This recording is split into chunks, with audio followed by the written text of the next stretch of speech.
Olá, Rodrigo. Olá, Adriana. Apresente-se para nós, por favor. Sim, sim, com prazer. Então, me chamo Rodrigo, eu tenho 33 anos, sou natural da cidade de Petrópolis, no Rio de Janeiro, sou casado, tenho 4 filhos, são os 3 arcanjos, Miguel, Gabriel e Rafael, e o nosso quarto filhinho, que tem 3 meses, é o Inácio.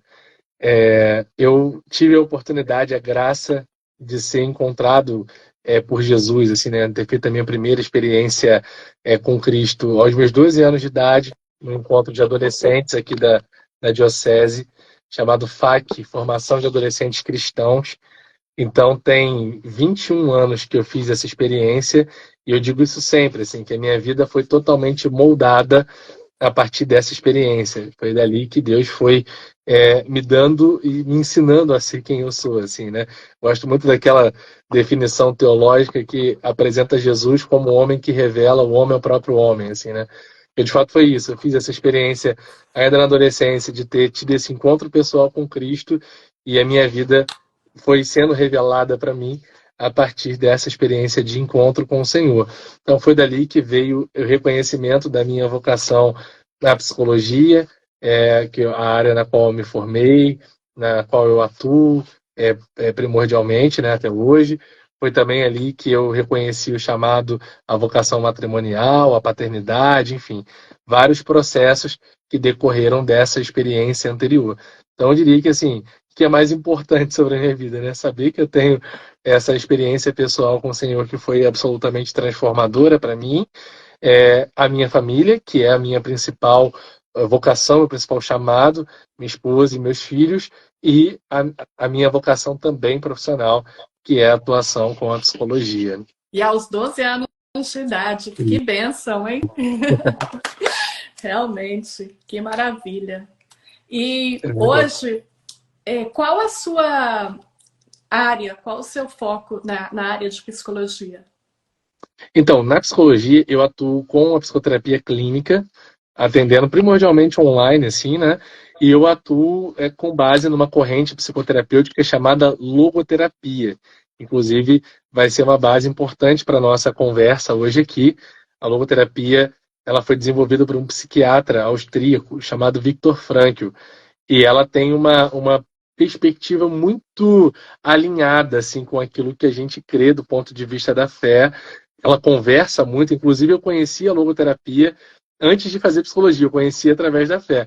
Nos livros de formação do Dom Rafael Cifuentes, eu tive contato com essa proposta e a logoterapia veio para mim antes da psicologia. Assim, eu me interessei pela logoterapia e aí, consequentemente, eu acabei escolhendo fazer psicologia já por ter essa referência na logoterapia, né?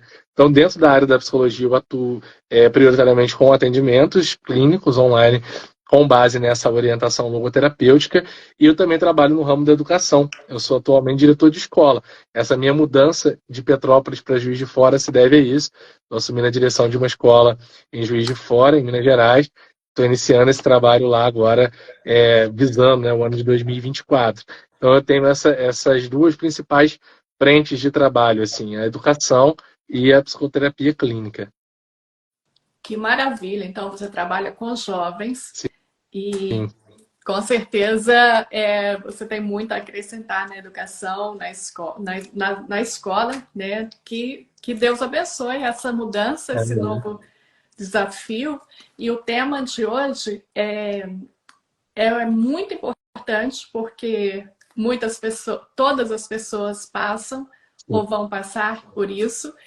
E eu já queria começar com um parágrafo do Diário de Ah, Santa bacana. Faustina, porque é impossível falar dos santos sem falar desse nosso tema de hoje, que é o sofrimento.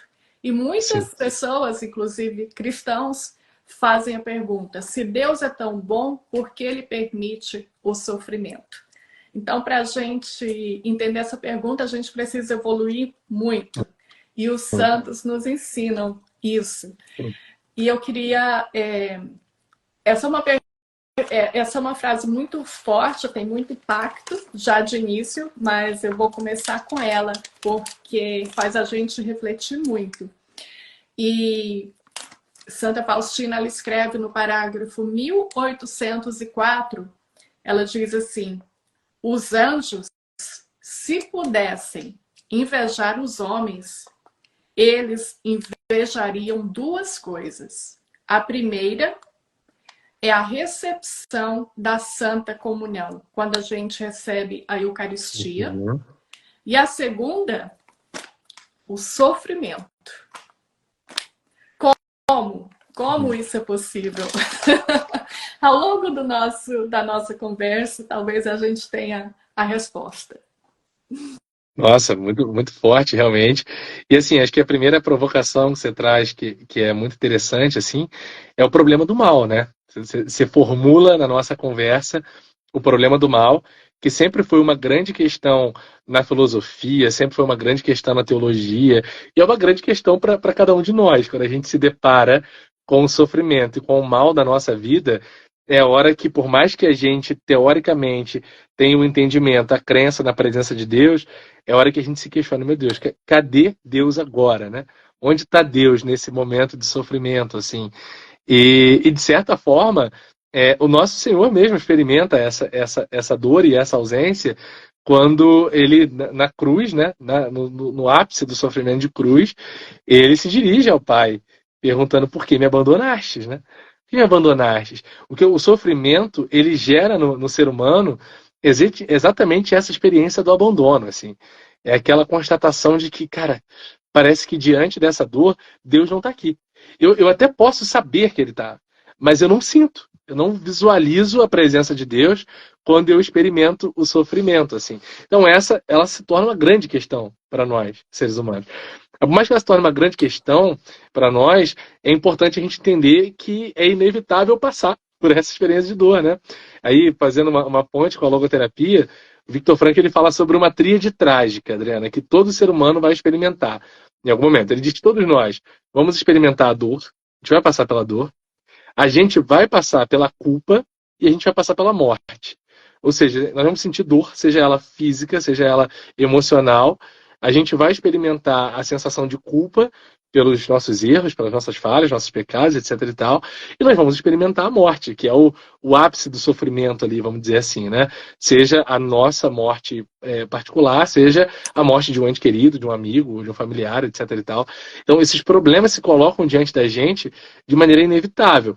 Mas, ora, se esses problemas são inevitáveis e Deus quer a nossa felicidade, Deus nos cria para a felicidade, inclusive os anjos, né, pegando essa citação fantástica que você traz do diário, eles olham para a experiência humana e desejam experimentar isso, é porque tem alguma coisa preciosa nesse processo do sofrimento, assim, tem alguma coisa de valor, tem alguma coisa que aponta para o sentido da experiência humana passar pelo sofrimento. E o que seria isso, né? O que seria essa coisa de valor, assim?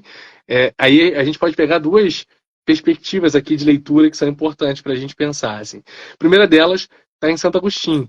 Agostinho vai dizer para a gente, um grande teólogo, né? Uma pessoa que ajuda muito a entender os caminhos da ação de Deus na nossa vida.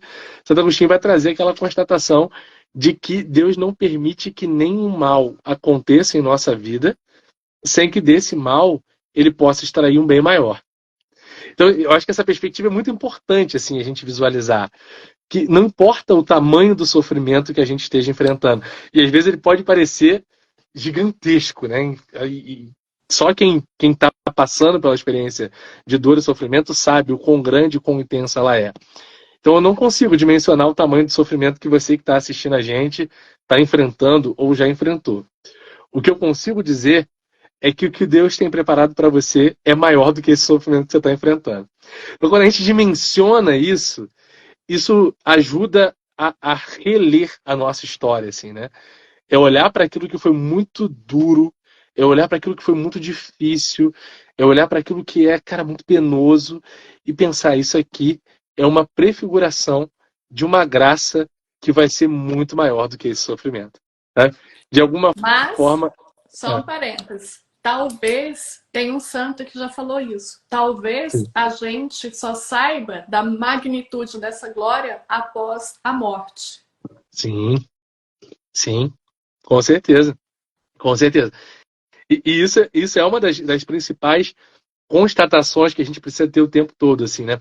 E eu acho que esse ponto que você trouxe é muito importante, assim, porque isso foi uma grande questão. Desculpa se eu teorizo demais aqui, mas acho que isso ajuda a visualizar, né? Essa foi uma grande questão durante muito tempo na igreja, porque algumas linhas teológicas, algumas formas de pensar o sofrimento e a posição do ser humano frente ao sofrimento, elas visavam a extinção do sofrimento na Terra, né? Será que a gente vai encontrar justiça na Terra? Será que a gente vai encontrar essa graça divina? Aí, para citar outra referência, que é São Paulo, a referência bíblica, né? Onde abundou o pecado, superabundou a graça de Deus. Será que a gente vai encontrar essa superabundância de graça na Terra? E alguns defenderam essa ideia. Sim, nós temos que buscar isso aqui ainda em vida, etc e tal. Quando, na verdade, a resposta que a Mãe Igreja vai nos dar é exatamente essa que você acabou de trazer para a gente, Adriana, brilhantemente. A resposta é não. A gente não vai encontrar justiça na Terra. Talvez a gente encontre fagulhas disso, tá?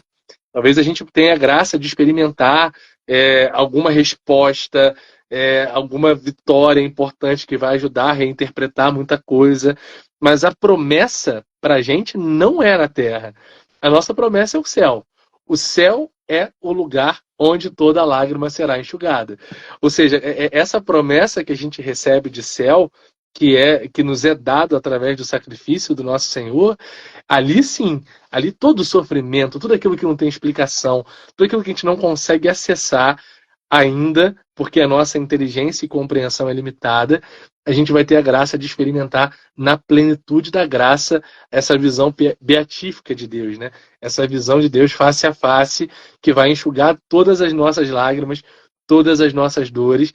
E aí, o que eu acho que é interessante, uma forma de olhar para essa citação dos anjos, é exatamente pensar nisso, assim, né?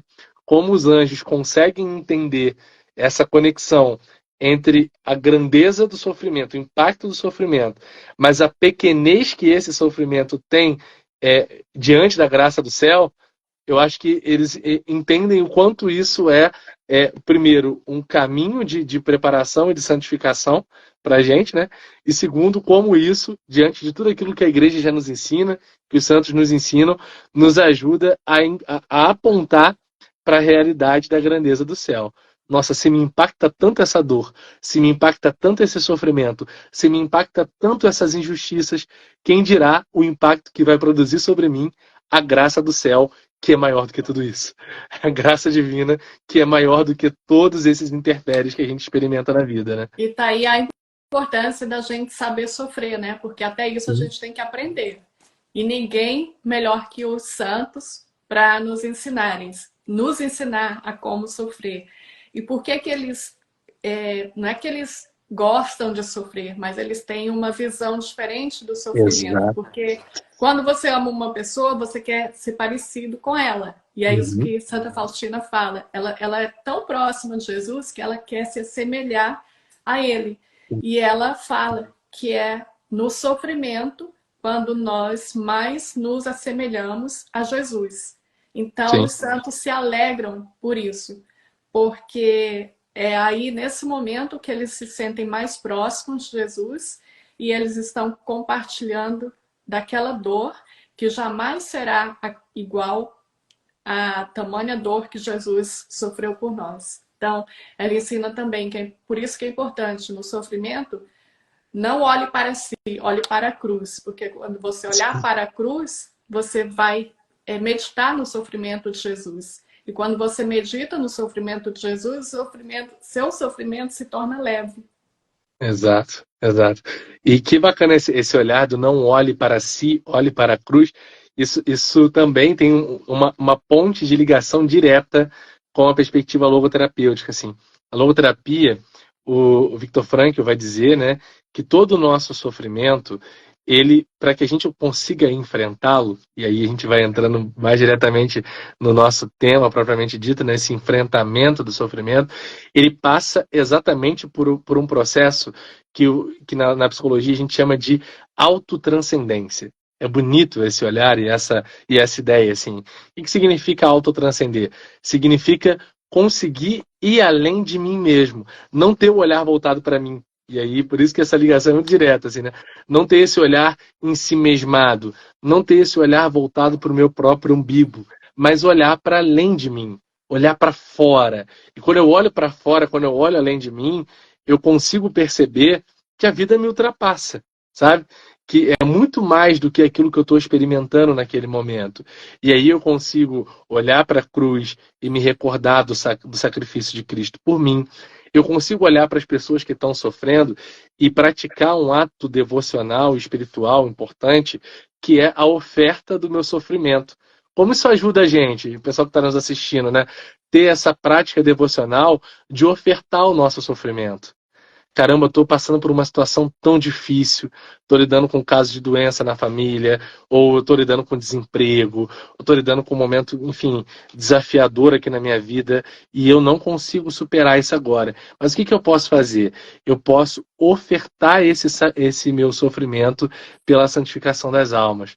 Posso ofertar pelas almas do purgatório, eu posso ofertar esse meu sofrimento por alguém que está passando também por um problema, talvez de doença, pedindo a Deus a graça da cura dessa pessoa. Ou Quantas seja, são as intenções? não desperdice o seu sofrimento. Exatamente, É exatamente. por isso que os terapeutas, né, você vai concordar comigo, os psicólogos, eles recomendam, quando você está passando por algum sofrimento, alguma perda, eles recomendam você ajudar alguém, fazer Exato. um voluntariado, e assim você vai tirar o olhar do seu sofrimento, da sua dor, vai ajudar o próximo e você vai se sentir útil, você vai saber que você está fazendo o bem a alguém e aquilo tudo vai ficando mais leve, você começa a ter uma visão maior e realmente o seu sofrimento é como se ele fosse se dissipando. E é interessante que isso não é nem nada ligado à religião, é uma prática mesmo, pelo menos aqui eu ouço muito isso, que os Uhum. psicólogos recomendam a fazer um serviço voluntariado. Sim. Inclusive tem uma experiência muito legal sobre isso, da comunidade Jesus Menino, que inclusive foi uma ponte para que eu tivesse te conhecido de forma mais direta, assim, né? A gente já teve algumas vezes aí na Flórida em missão com a comunidade, e tem um caso muito interessante dentro da comunidade Jesus Menino, que é uma comunidade aqui de Petrópolis, em que uma jovem, uma vez, recebeu exatamente essa recomendação. Ela estava passando por uma depressão, no caso, ela foi procurar ajuda médica, psicológica, e a orientação que ela recebeu foi exatamente essa, dela ir prestar um serviço voluntário em algum lugar. E ela decidiu ir na comunidade Jesus Menino, e na comunidade ela teve essas duas experiências, né? A experiência, digamos, da cura psicológica e a experiência do encontro com a vocação dela. Foi muito bacana nesse sentido. Porque primeiro ela fez esse movimento de se deparar, para quem não conhece a realidade da comunidade Jesus Menino, é uma comunidade aqui em Petrópolis, onde existe um carisma, uma vocação, um chamado, que o Tony, o fundador dessa comunidade, tem, que ele adotou mais de 40 filhos especiais que foram vítimas de tentativa de aborto.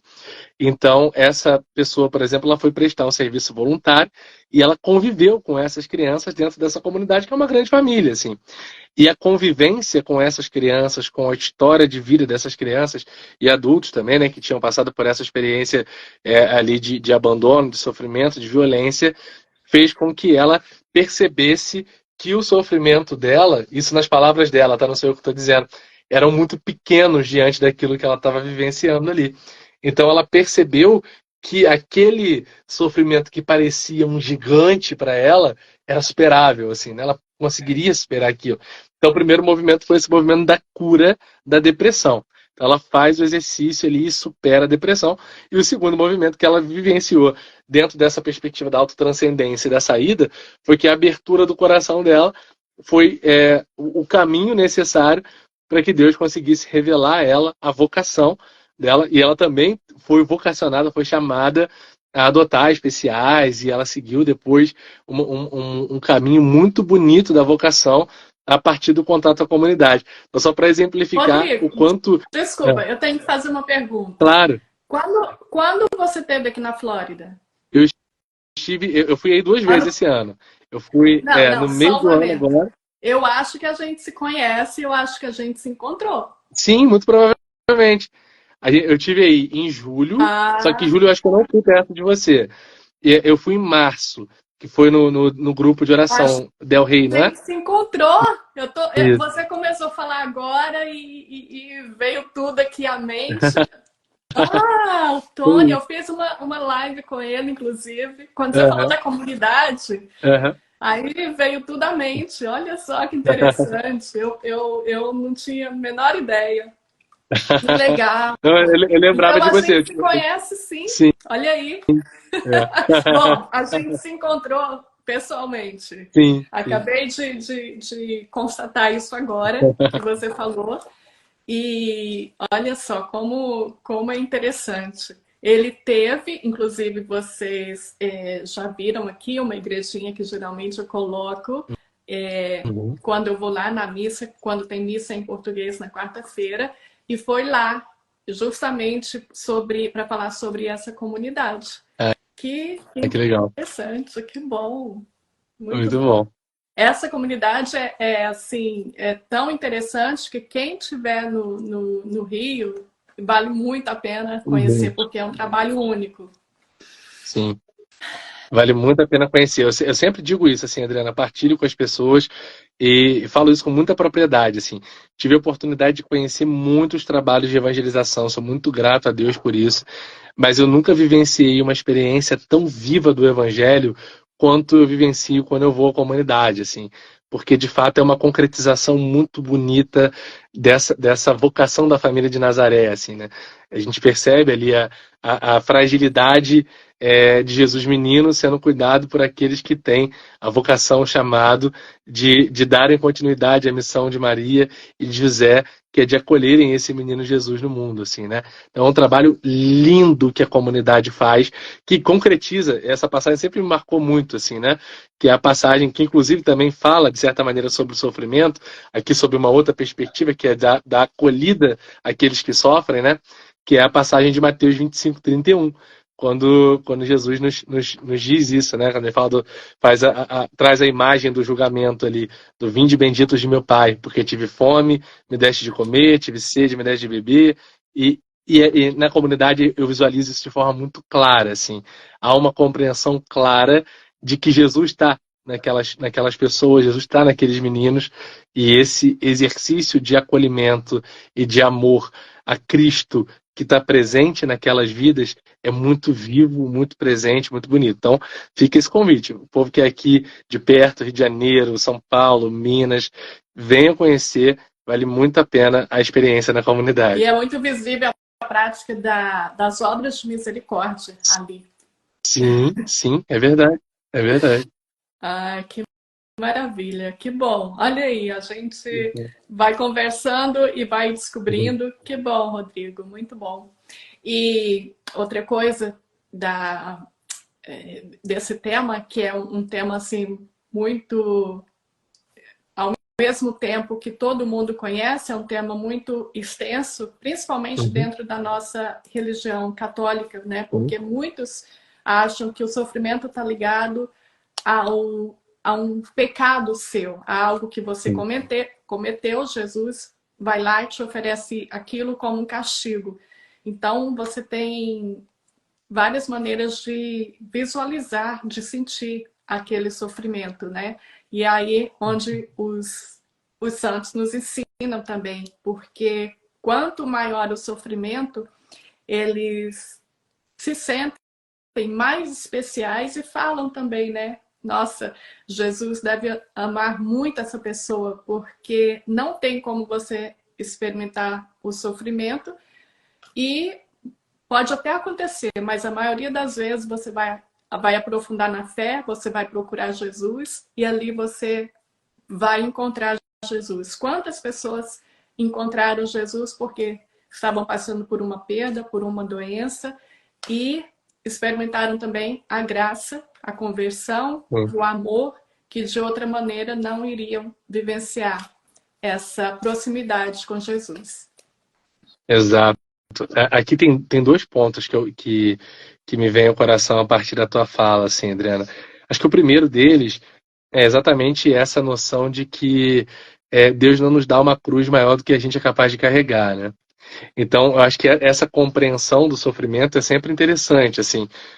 Poxa, pode parecer muito difícil a situação pela qual eu estou passando, pode parecer muito difícil aquilo que eu estou vivendo, mas se Deus permitiu que eu vivenciasse isso, é porque Ele confia na capacidade que eu tenho de lidar com isso, assim, né? E Ele vai me capacitar para lidar com esse sofrimento. Então tem um pouco a ver com essa relação da responsabilidade, assim, né?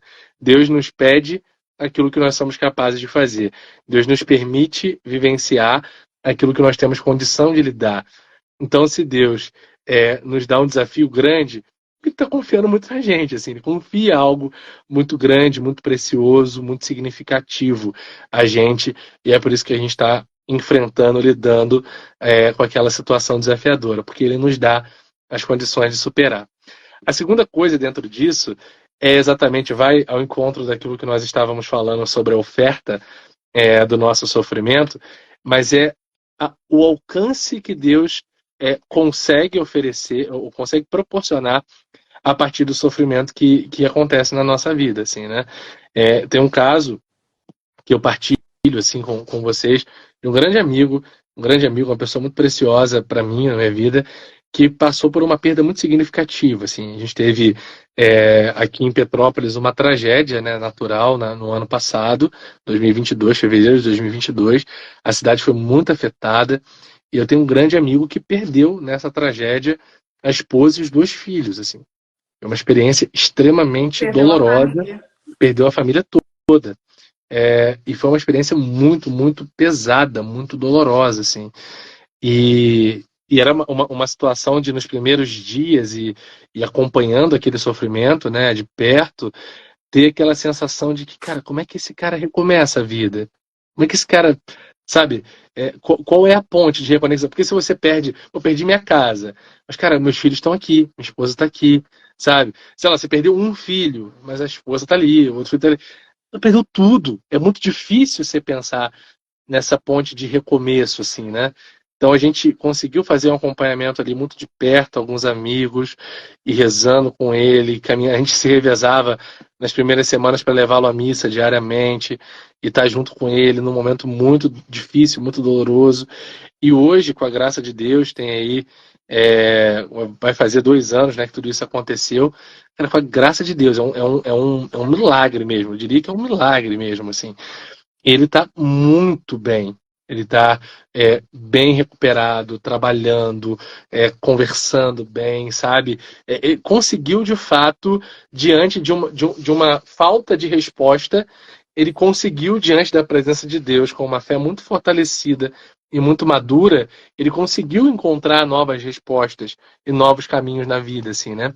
E hoje, partilhar isso aqui com vocês, por exemplo, essa experiência desse meu amigo, eu sei que isso traz luz, que isso traz uma força para quem está passando por experiências difíceis, né?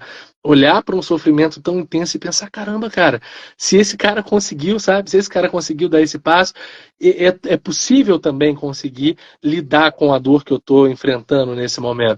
E eu acho que essa é a grande riqueza, assim, né? Claro que quando a dor acontece, não dá para o cara elaborar isso na cabeça dele. Pô, ele está sofrendo e tem que experimentar o sofrimento mesmo. Não dá para ter respostas ali. Mas depois, com o tempo, entendendo e assimilando as coisas, a gente vai ver que o que Deus tem a fazer através da vida dele, e é por isso que ele sobreviveu, é algo absolutamente extraordinário. Rodrigo, Quantas e quantas pessoas já são tocadas e vão ser tocadas por esse testemunho, né? sim, mas assim, de forma concreta. Tem várias pessoas aqui Uhum. passando por um sofrimento. No exemplo desse seu amigo, com certeza essa base, esse apoio que ele teve foi fundamental. Sim. Mas falando de uma forma concreta, assim, para quem está sofrendo, vamos colocar em prática, o que essa pessoa deve começar a fazer? Por itens mesmo, o que na prática eu devo fazer para amenizar esse sofrimento? Acho que a primeira coisa é não se perguntar por que eu. Isso é importante, assim. Às vezes a gente tem essa tendência, né? Caramba, tal coisa aconteceu, nossa, mas por que comigo? Será que eu merecia estar passando por isso tudo? E E a sim, gente se para vitimiza quê? muito. Exatamente, a gente se vitimiza tanto diante do sofrimento que a gente não consegue olhar para ele de forma madura. Então, é tirar da nossa cabeça essa ideia do porquê comigo, porque todo mundo vai sofrer, gente. Então, assim, não é porquê comigo, é para quê. Para que está acontecendo? Muito, muito bem colocado por você, Adriana. Substituir essa pergunta. Então, para que esse sofrimento está acontecendo na minha vida? O que que eu posso aprender? De que modo eu posso crescer? Ou mesmo como, pensando na perspectiva da providência divina, tá? Como Deus tem me desafiado a amadurecer a partir desse sofrimento que Ele está me permitindo enfrentar. Então, acho que esse para quê é a pergunta basal para orientar todo o nosso processo. Então, a primeira coisa, substituir o porquê comigo para o para que esse sofrimento está agora acontecendo na minha vida. Segunda coisa, a gente já dizia, é a oferta do sofrimento em prol de alguma intenção. A intenção de oração pelas almas, enfim, pelo sofrimento das pessoas e tal. Então, é conseguir tirar esse olhar de nós mesmos, como a gente falava, com base também, né, no que Santa Faustina nos traz, né, no diário, e olhar para fora de mim. Olhar para a cruz, olhar para as pessoas, olhar para a realidade à minha volta e sair de mim, autotranscender, tá? Então, esse é o segundo movimento, que vai se dar tanto na perspectiva espiritual, na oferta do meu sofrimento, quanto na perspectiva palpável, agir, sair da minha condição e servir as pessoas, seja num trabalho voluntário, seja numa contribuição na minha paróquia, enfim, num grupo, algo que eu consiga colocar para fora aquilo que eu tenho a ofertar. E é claro, estar sempre acompanhado. Lembrem disso, assim, acompanhado de bons amigos, de pessoas com quem você pode partilhar as suas dores, falar sobre o que você está sentindo, receber também uma boa assistência e acompanhado por pessoas que podem te orientar e te direcionar. Tá? Então, eu sempre recomendo, sobretudo nos casos mais graves, sempre ter essa orientação espiritual. Ter um bom diretor espiritual, uma boa diretora espiritual, é algo que ajuda nesse processo do alinhamento, do sentido do sofrimento, da compreensão daquilo que está acontecendo no nível espiritual. E ter um bom acompanhamento psicoterapêutico ajuda no processo do tratamento daquela dor, sobretudo quando ela assume já um caráter patológico, ou quando você está passando por uma situação que é mais difícil de segurar sem que você tenha um acompanhamento, uma assistência profissional.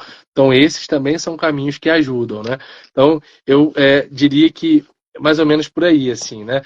Primeiro, essa mudança na percepção do motivo do sofrimento, depois a oferta do sacrifício, da dor, etc. e tal. Depois, essa questão de servir e os acompanhamentos. Bons amigos, bons grupos que tragam essa solidez e te permitam expressar, falar da dor, orientação espiritual, orientação psicológica. Né? Santa Faustina recomenda que essa oferta seja feita diante do Santíssimo, de preferência. Que bacana. Muito bom. Que alegria, muito bom, Rodrigo, muito bom falar com você. Muito obrigada. E essa live vai ficar salva no YouTube toda segunda-feira à noite. Legal. Isso, vai lá para o canal para quem quiser compartilhar e assistir depois. E essas últimas dicas vale até a pena anotar, porque todos nós precisamos em algum momento da vida. Sim.